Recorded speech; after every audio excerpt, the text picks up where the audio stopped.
Welcome back to the channel. Today we're going to look at Sharpe's Honor.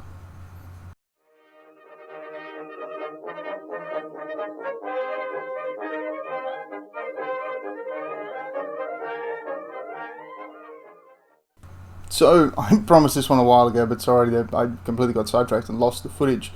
So I'll record it again. Sharpe's Honor is the next episode of Sharpe's. Remember, we're looking at the TV show and comparing it to the books rather than looking at the books, just for it's much easier for me to watch a TV show than to reread a 10, 12, 13 hour audiobook. So, the Sharpe's Honor revolves around a plan by Major Ducot, who is has he been introduced before? I think he has been introduced before.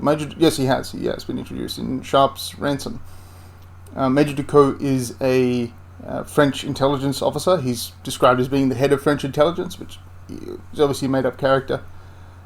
In the show, they don't really show too much about who Major Ducot is, apart from being the bad guy. But in the book, they go into the fact that he is a big R French Republican, as in he believes in the French Republic. At one point, they talk about it's not December to him; it's non. He uses the old French calendar of the decimal calendar. Was it 10 days to a week, 10 weeks to a month, 10 months to a year? That might not be correct, but the French tried to decimalize everything. Didn't work. They did it in an effort to try and stamp out religion to a large degree, but also to streamline certain things. So he's a big French, big R Republican. But he works now for Napoleon. And the plan that he comes up with, I'm not going to put judgment on it because I don't think it would have worked, but I'm not going to put any judgment on it because for the sake of the show and the book, we have to assume this would have worked. So his plan is basically to turn the French nobles against the British and get the church on his side, which is going to be quite hard since Napoleon has kidnapped the Pope. And it's going to be quite hard. Yes, Napoleon did kidnap the Pope. I should make a video on how that happened. Because it was basically like one of his generals did it. And then Napoleon was like, "Oh no, how dare you kidnap the Pope?" It's like, "Oh, you're going to let him go?" No, put him in that town over there. Anyway. So good luck getting the church back on side. And essentially he's going to get these two groups to betray the British and then side with the French. I'm not sure how that would have stopped most of the guerrilla fighting, but anyway. And so this plan revolves around causing some sort of big rift with this one nobleman and the British.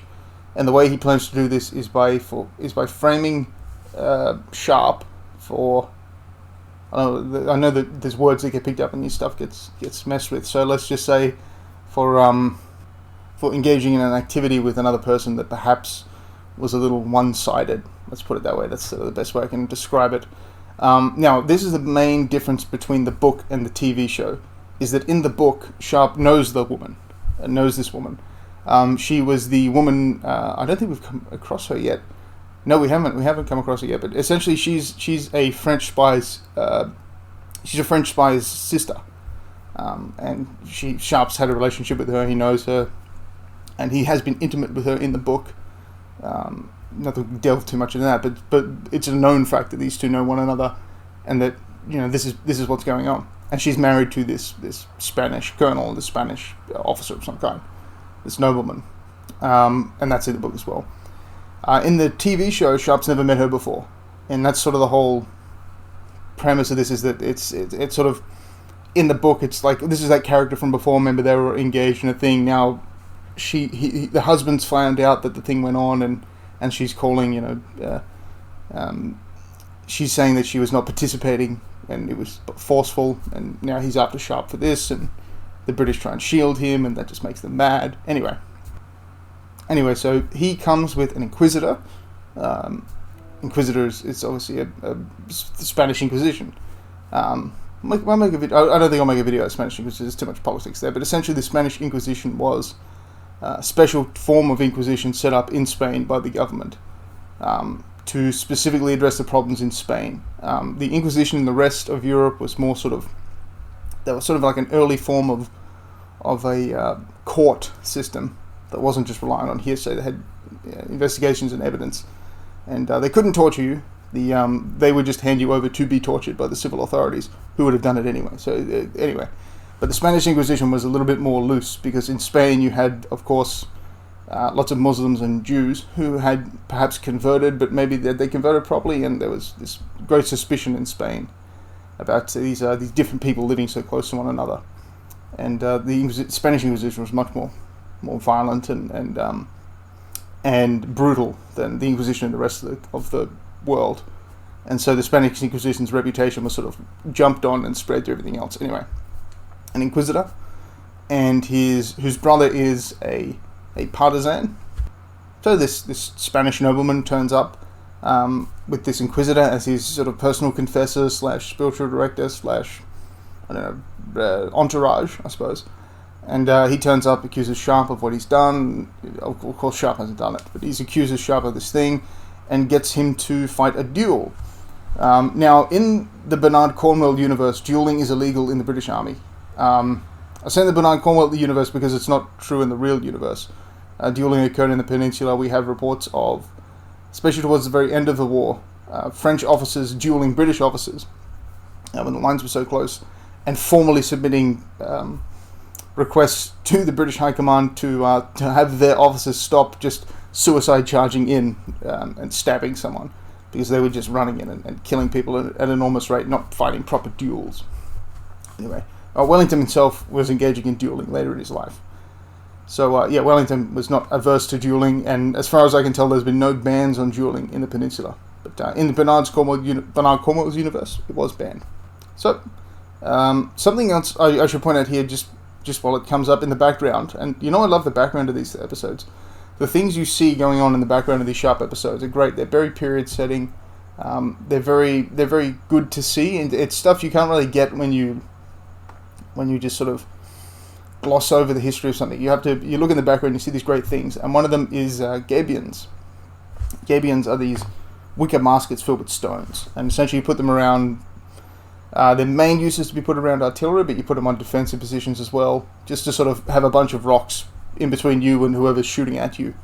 And you can see them weaving these things out of these wicker or out of these sticks sort of things. And that would have been a job that you would have had if you're in the British Army, or any army really. And it's like, we got downtime, we have a defensive position, start filling these up, start making these gabions. So it's cool to see that in the background. Now, one thing that came up that was a little weird to me, because later in Cornwell's books, and in the TV show itself, he uses this, which makes me think that I don't know why he didn't use it here.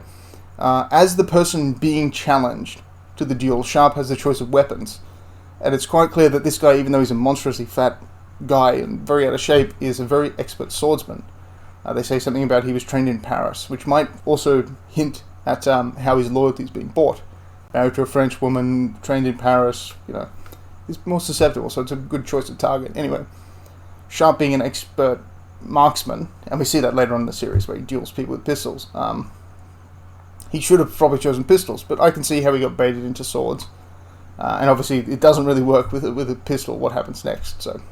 So they start the duel. The Spanish gentleman is very fancy. He starts dueling quite well. Sharpe, of course, getting beaten, so he just goes gutter and kicks him in the nuts, and starts to duel the way he wants to duel. So in the books, it's Colonel Leroy, who is of course the American. He's the loyalist American, or the son of a loyalist American. So he's taken over South Essex at this point. And in the show, it's Major General Nan, who, of course, in the books is a Major General and has a division, but in the show seems to just hang around with Field Marshal Wellington all day, doing a bunch of weird stuff for him, like riding around without a uniform for some reason, being an intelligence officer, despite the highest-ranking intelligence officer being a lieutenant colonel. So I'm not sure how Major General Nan in the show fits into this whole thing, but anyway, it's a show. We can look over some stuff. So he breaks it up and basically says this was not a duel. This was a practice, sparring practice. So the Marquesa, who is the I'll just call him the Spanish nobleman, and we don't need to talk about him anymore because he's just been killed by El Matarife. El Matarife is the Inquisitor's brother, and he's a leader of a local group of partisans. I don't think you're supposed to know it was El Matarife yet, but I may have spoiled that. But anyway. So El Matarife kills him, and then they get some witness testimony saying that a man with a green jacket and a big sword big straight sword, which is of course Sharpe's sword, 1796 heavy cavalry pattern sword, I think it is. He comes 1792 maybe. Anyway, the heavy cavalry dragoon sword of the time, which I don't like because it's got a single-edged point. Anyway, he kills him, blames it on Sharpe, which is kind of strange because it relies on Sharpe not having an alibi, but at the same time, they do have some witness testimony, and Sharpe, of course, would be sleeping at sort of 3 a.m. Anyway, no British officer would have been arrested this way, so they sort of just come in and take him away. No, that wouldn't. I doubt that would have happened. Even in a politically charged case like this, British officers were arrested at points. Never would have been like this. It never would have been as shameful as this. It would have been discreet. It would have been an invitation. I understand the severity of what's happened. I mean, this is the way in the universe it's explained is this is threatening the entire alliance between Britain and Spain, which is, yeah, for the purpose of the show, we're just going to assume that's true. Anyway, Sharpe is dragged out. I don't believe he even has a chance to put on his uniform. He surrenders his sword, which he probably wouldn't have done until he actually got to the prison. It just looked a little weird that a British officer would be treated this way, even someone like Sharpe, but it looks good for the show. And part of the reason he is arrested this way is for his own protection. So I should start with that.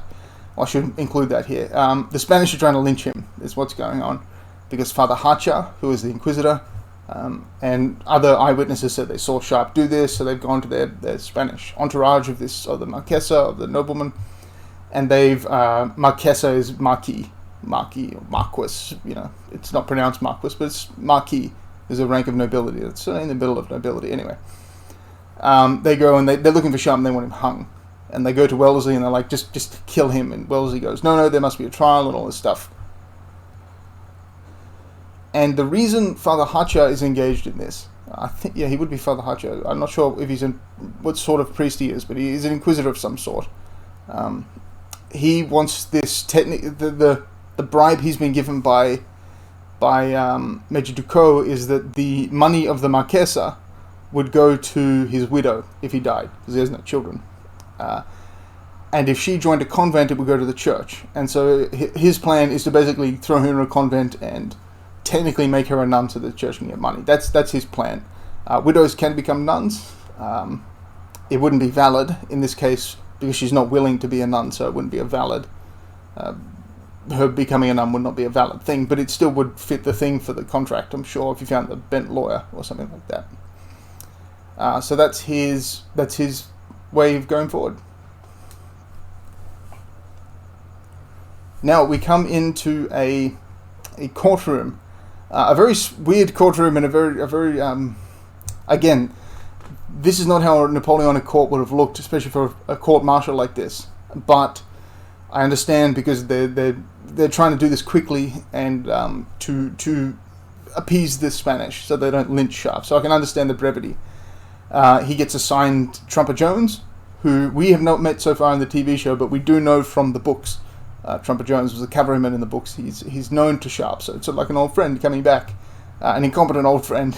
But anyway, so the prosecutor is dressed as an artillery or an engineering officer, which is quite cool. It's good to see that demonstrated.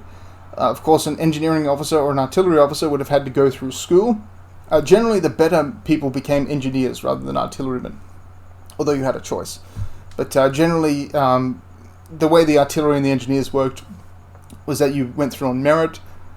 So you had guys languishing at captain for a long, long time because there's very few spots above captain that you can slip into. So yeah, so it was generally seen as a place for men to go who were very smart but not very wealthy. You still had to pay your own mess bills and you had to do all this stuff, but it was a less upfront expense. So if you had cash coming in quite steadily, say you're the son of a lawyer or a doctor, who has enough money coming in to sort of set themselves up and pay for an officer's wages, pay for an officer's living expenses, but perhaps not pay for the actual £1,000-2,000 of an upfront commission, you would join the artillery or the engineers or the Royal Marines. Royal Marines, of course, had less chance for promotion because you can only get to a major, in the Lieutenant Colonel, in the Royal Marines. Anyway, a major or a Lieutenant Colonel, I might have to look that up. But you couldn't get up quite high in the Royal Marines where you could become a general of artillery.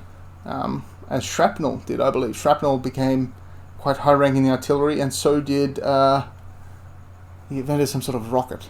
Anyway, those two guys ended up being quite high in the artillery, so it was possible to become a field officer of artillery. Anyway, Major Vaughan is the person who is presiding over this. He's the sort of judge type figure. And Sharpe actually uses his name when he's not Sharpe anymore. He becomes Major Vaughan, which is quite interesting and funny. As someone who's studied a little bit of law, a very, very little bit, but enough to sort of spot this, there was a guilty verdict despite no cross-examination of the Marquess, have I been saying Marquesa in the wrong? Of the woman herself. I mean, it is a murder trial here, but several witnesses just aren't there to be cross-examined. It's very clearly a rushed process, which is fine for the story here, but in a real trial it would be much more in depth. For an example of what that would look like, look at Breaker Morant. So Harry Morant and his trial in 1901, 1902 in South Africa as part of the Bushveld Carbineers, where he was executed for a whole bunch of stuff, but the big one was for killing prisoners. Anyway, we might do a video on that later, but that the movie for that is actually quite good if you're into your legal dramas / historical dramas. And they have the I think it's Gordons in kilts running around firing rifles, which is pretty cool to see. Now, Sharpe requests permission to die in his uniform, which is denied him, which is technically true. Now, obviously, again, because of the circumstances of the show, they're rushing it, but what would happen to an officer who was put through this? So found guilty of murder, thrown out of the service, there would be what's called cashiered. Cashiered was basically, they would take that money that you've invested. So the money you've invested in your commission could be £2,000 or £3,000. That's forfeited to the state. You don't get that money back. You screwed up, you were thrown out of the service dishonorably, you don't get your money back. It could be for repeated drunkenness, murder, incompetence. There are many reasons you can be thrown out, but and you'll be cashiered, which means you would have your buttons torn off one by one. They would tear the piping off your uniform. They would break your sword. They would, which of course you owned as an officer. So there you go, that's broken too. Destroy your uniform, so you couldn't obviously sell it again. And it's a ritual dressing down too, which may be where that word comes from, but I can't be certain about that. So the whole destroying of the uniform for an officer had a deep meaning, because it meant you couldn't sell it again, and it meant that it was useless and it was shaming to do, because the battalion would watch it happen. But they did not do it for Sharpe, and for good reason, which we're going to get into, because he was never technically anyway. So yes, there'd be a cashiering process. A good example of what this would look like is actually in Flashman and the Great Game, set in Afghanistan, where Flashman is with the sepoys who rebel. Of course, he chooses to be with that unit. He's disguised himself as an Afghan, as a Pashtun, and he's serving with this sepoy unit. And the sepoys, at the very start of the mutiny, the sepoys are getting cashiered. And you actually see what it looks like for ordinary troopers to get cashiered. And it's quite detailed and interesting and accurate. So I would recommend anybody to read that. So we also see aide-de-camp uniforms, which are very cool. Aide-de-camps had this very particular uniform with the... I'll put a picture of it up here, but an aide-de-camp uniform was distinct. An aide-de-camp was not... you didn't have to wear it. If you... Obviously, an aide-de-camp would be an officer in another unit of some kind. But they did have their uniforms. It's nice to see. The provosts have their own uniforms as well. Provosts were a new kind of idea for the British, permanent provosts. And they were sort of generally drawn from the cavalry back home. But I need to do a video on provosts, because I don't fully have an understanding of what exactly they were and where they came from.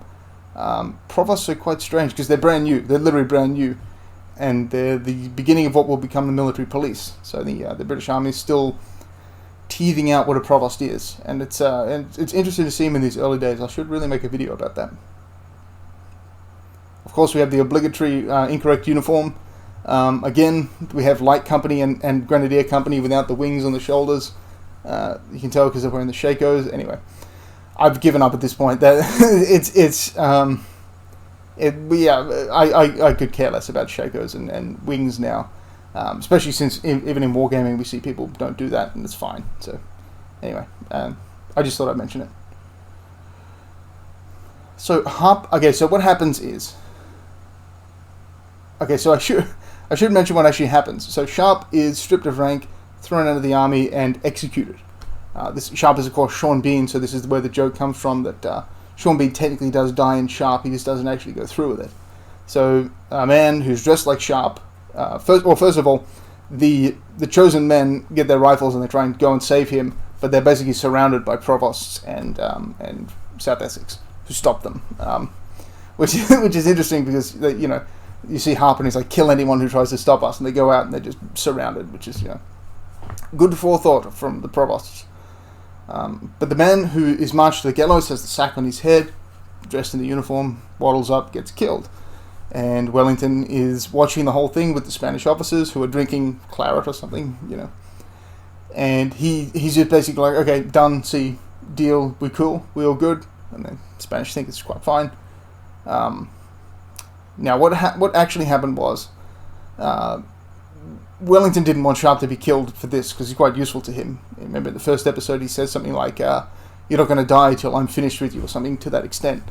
So Sharpe is smuggled out, and there are two men who are on penalty of death, and they flip a coin. And what is it? Major Nan says, I asked Billy, or whatever his name is, heads or tails, and he picked heads. And then he's like, that was a damn bad pick, which is quite funny. So yes, one of them got to live, one of them was killed, and they flipped a coin, and this guy lost. And in the book, the 95th Rifles are back home. Harper's expecting his son, who he names. Anyway, Harper's expecting his son with what do they call her in the book? Isabella. In the show, she's called something else.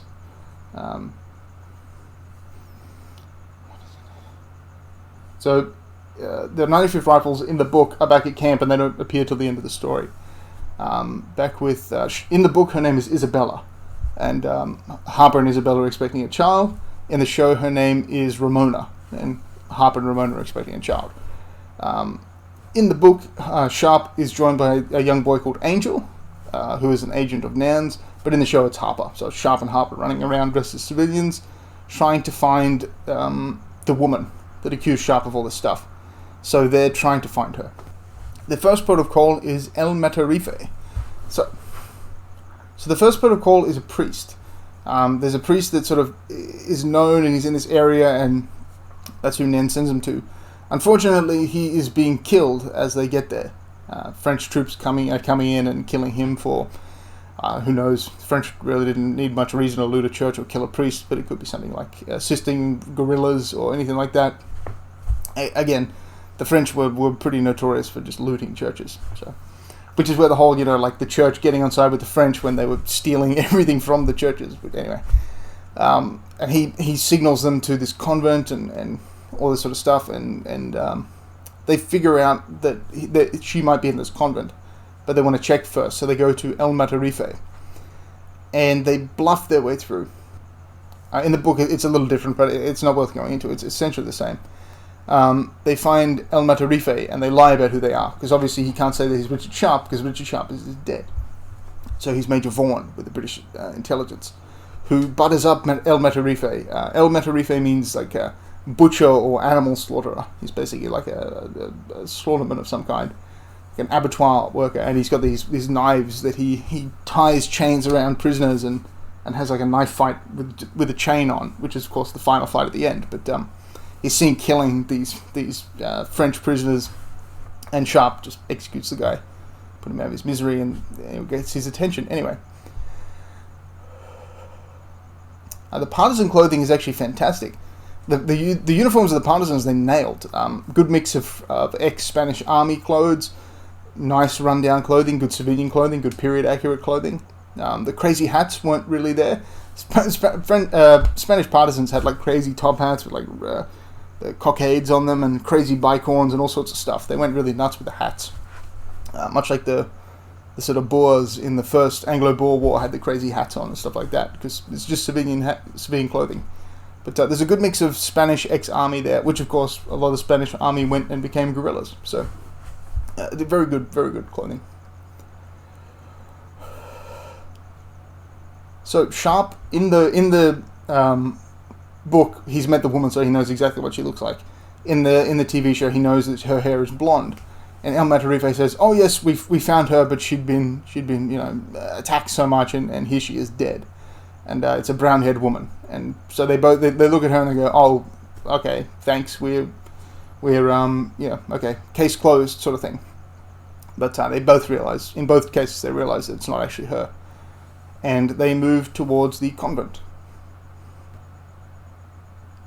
So at this time, Isabella, or Ramona, is giving birth to Harper's son, but we'll come back to that later. I just thought I'd mention it. So they go to the convent, and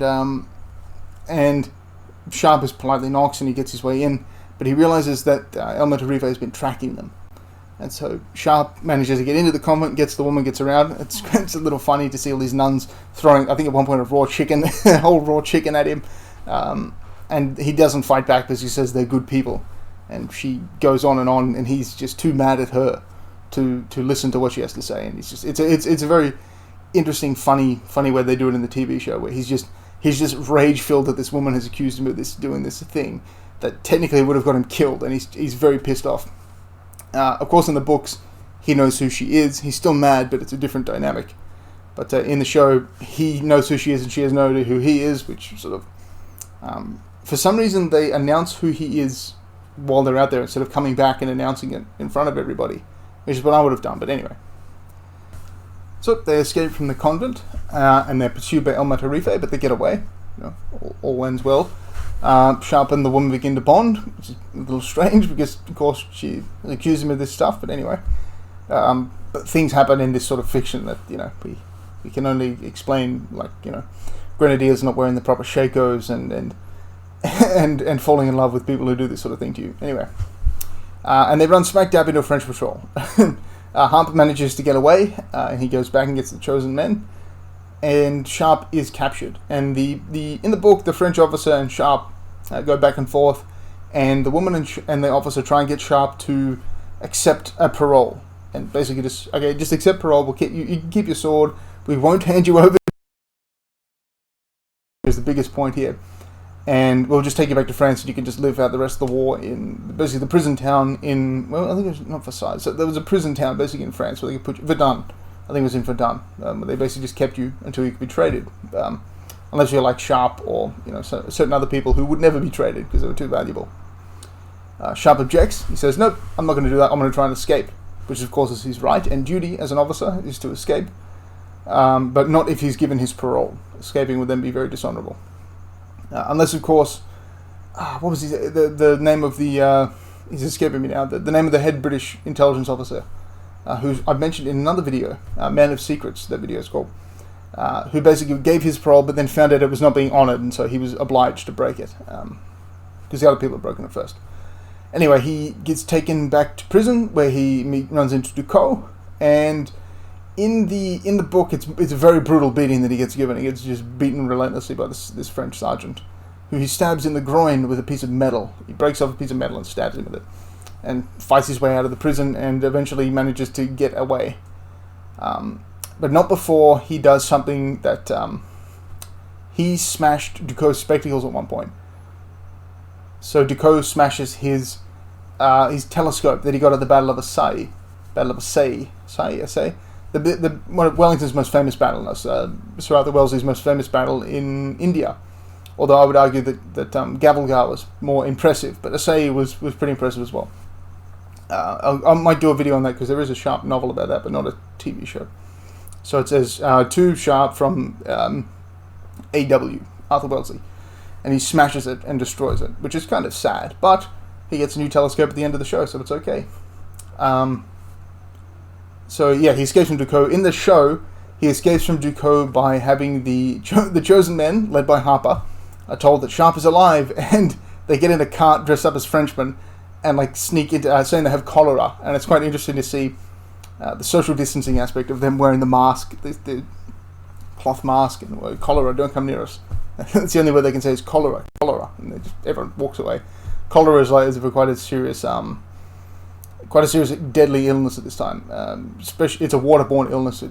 There's a phrase for it I won't use, but black excrement is one of the words they use to describe cholera, and in not as nice terms. It's not something you want to get. So the Chosen Men bust Sharpe out of prison in the show. In the book, obviously, he gets out and with the aid of some other people. But anyway, and he arrives just in time for the Battle of Vittoria.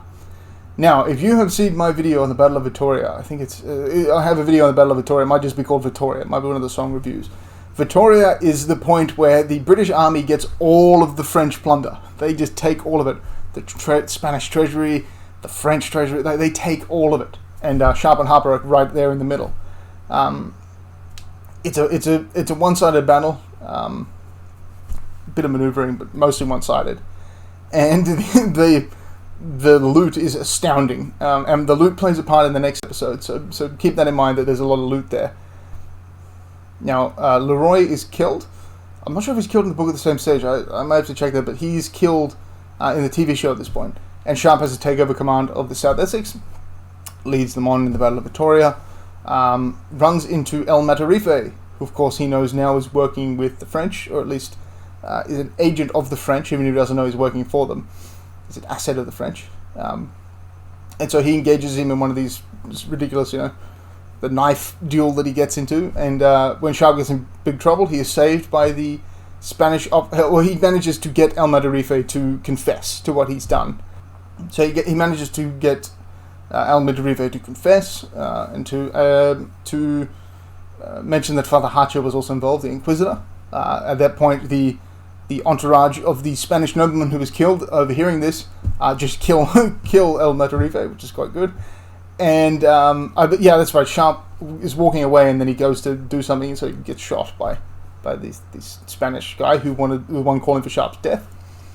Father Hacha is killed in the show by Ducot, sorry. But in the book, he just has the ever living daylights beat out of him. But he isn't killed. He's just severely beaten. This show is probably better. So Vittoria is in the show. Vittoria is a little skirmish because again they don't have access to Waterloo level budgets. But Vittoria was quite a big deal. You can see the Spanish in some background shots. You can see Spanish women in the camp, which is quite cool. I like the background. The background of Sharpe is where all the sort of history is. The focus of what's going on is cool. But if you want the history of Sharpe, you got to look in the background. You got to keep your eyes open. And for this, we were mostly doing civilian type reconnaissance and into what they call espionage. So we didn't see much background stuff, but the background stuff for Sharpe is where the history is. So I'm afraid I'm going to have to leave it there. Sharpe has his name cleared. He's reinstated. He gets a new telescope. He gets the King of Spain's telescope. He gets Napoleon's brother. He gets Napoleon's brother's telescope. Which is then used as evidence against him in the next episode. But anyway, stay tuned for 6 or 7 months to make that one. No, I'll try and make it tomorrow. But yeah, he gets a new telescope, gets a lot of cash. Cash also plays a role. The end of this episode sets up the next sort of story arc coming up of Jane Gibbons and Sharpe. So basically, Sharpe has got a lot of money right now because he obviously helped loot the French baggage train. Harper gets quite a lot of money, which he will then use to set himself up as a pub owner and chief horse dealer in stolen horses in Ireland. And Harper has his son born, and Harper has a son at the end of this episode, which is quite nice. Delivered by Hagman, the game poacher, who has had experience with animals, which was quite, that's cool.